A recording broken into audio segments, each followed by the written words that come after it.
এক ভেজিটেবল মিশ্রণের নুডলসটা যে এত মজাদার হয় তা আমি না খেলে বুঝতেই পারতাম না। খুবই রুচিসম্মত আর মজাদার একটা রেসিপি। তো আমি নুডলসটা সেদ্ধ করে রেখে দিয়েছি। এখন আমি একটা দিয়ে দিলাম। একটা দিয়ে এইভাবে আমি নাড়াচাড়া করে একটু ফ্রাই করে নিচ্ছিলাম। আর ফ্রাই হয়ে গিয়ে দিয়ে দিব বিশেষ আজকের রেসিপির মূল আকর্ষণ হচ্ছে গিয়ে এই পেঁয়াজের পাতাটা। আর পেঁয়াজের পাতা দিয়ে ভাবলাম যে এই নুডলসটা ট্রাই করি। মূলত পেঁয়াজ দিব না, বাট পেঁয়াজের পাতা দিয়ে রান্না করব। আর সাথে কিন্তু টমেটোটা দিয়ে দিব।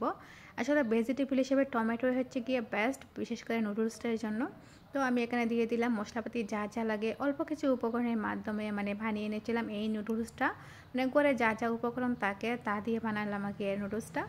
তো আমি এখন একটু ফ্রাই করে নিয়েছিলাম। ফ্রাই হয়ে গেলে দিয়ে দিলাম নুডলসটা। আর খুবই রুচিসম্মত, আর দেখেই মনে হচ্ছিল না খুব বেশি লোভনীয়। আসলে অনেক বেশি মজা হয়েছিল এই নুডলসটা। তো নুডলসটা আমার মেক করা হয়ে গেল। এখন আমরা সকালবেলা নাস্তায় সবাই মিলে একসাথে বসে পড়বো খাওয়ার জন্য। তো আমি একটা বাটিতে ঢেলে দিলাম, আর ঢেলে সবাই মিলে একসাথে খাচ্ছিলাম খুবই মজা করে। সো গাইজ, আজ আপনাদের সাথে শেয়ার করব আমার আম্মুর আর আমার হাতের একটা লোভনীয় ভর্তার রেসিপি। তো এখানে কিছু তেলাপিয়া মাছ নেওয়া হলো, আর সাথে কিছু লাই পাতা। জানি না আপনারা এই লাই পাতাটাকে কী বলেন, তবে আমাদের অঞ্চলে এই লাই পাতা বলা হয়, গ্রামের ভাষায় যেটাকে বলা হয়। তবে আপনাদের অঞ্চলে এই লাই পাতাকে কী বলা হয় অবশ্যই কমেন্ট করে জানাবেন। তো এখানে লাই পাতাটা নিয়ে নেওয়া হলো, আর সাথে সব কিছু কেটে কুটে রেডি করে দেওয়া হলো আর কি।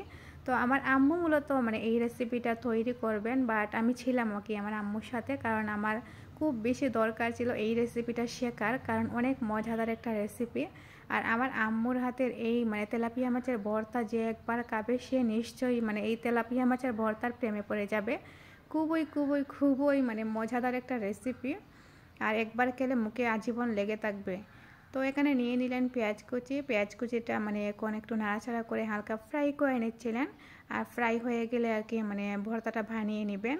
আর সাথে তো দেখলেন যে আগে থেকে তেলাপিয়া মাছটাকে এইভাবে ফ্রাই করে নিলেন। অন্যদিকে দেখেন যে লাই পাতাটা কেটে কুটে নিলেন আমার আম্মু। তো লাই পাতা থেকে অনেক রস বের হবে, যার কারণে আপনারা এইভাবে লাই পাতার রসটা আগে থেকে ফেলে দিবেন, কারণ লাই পাতার রসটা যদি ফেলে না দেওয়া হয় কিন্তু রেসিপিটা ভালো হবে না, যার কারণে এইভাবে করতে হবে। তো আপনারা একবার হলো এই রেসিপিটা ট্রাই করবেন, আমার আম্মুর হাতের এই রেসিপিটা। তো আমিও শিখে নিচ্ছিলাম এই রেসিপিটা, যখন আমার মন চাইবে তখন আমি খেতে পারবো। আর জানি না কেন আজ তেলাপিয়া মাছ খেতে খুব ইচ্ছে করলো, আর ভর্তাটা। তবে আপনারা যে কোনো মাছের মাছ দিয়ে কি এই ভর্তাটা বানিয়ে নিতে পারবেন খুব ইজি ওয়েতে। তো এই মাছটাকে একে সেদ্ধ করে নেওয়া হলো। তো অনেকে তো পানি দিয়ে সেদ্ধ করেন, তবে আমার আম্মু তেল দিয়ে সেদ্ধ করলেন।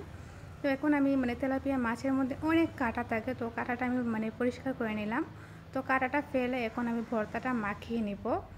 খুব অল্প হয়ে গিয়েছিল না আসলেও, রসটা ফেলানোর পর খুব সামান্য হয়ে যায়, তো কমে গিয়েছিল, কিচ্ছু করার নাই, যেহেতু রসটা ফেলে দিতে হবে। তো ভর্তাটা আমি মাখিয়ে নিচ্ছিলাম, মাখানো হয়ে গেলে তো আমি সাথে সাথে খেতে বসে পড়লাম। ভিডিওটি ভালো লাগলে অবশ্যই লাইক কমেন্ট শেয়ার দিতে বলবেন না। আমার ভর্তা মাখানো হয়ে যাচ্ছে, আর আমরা সবাই মিলে একসাথে খেতে বসে পড়লাম।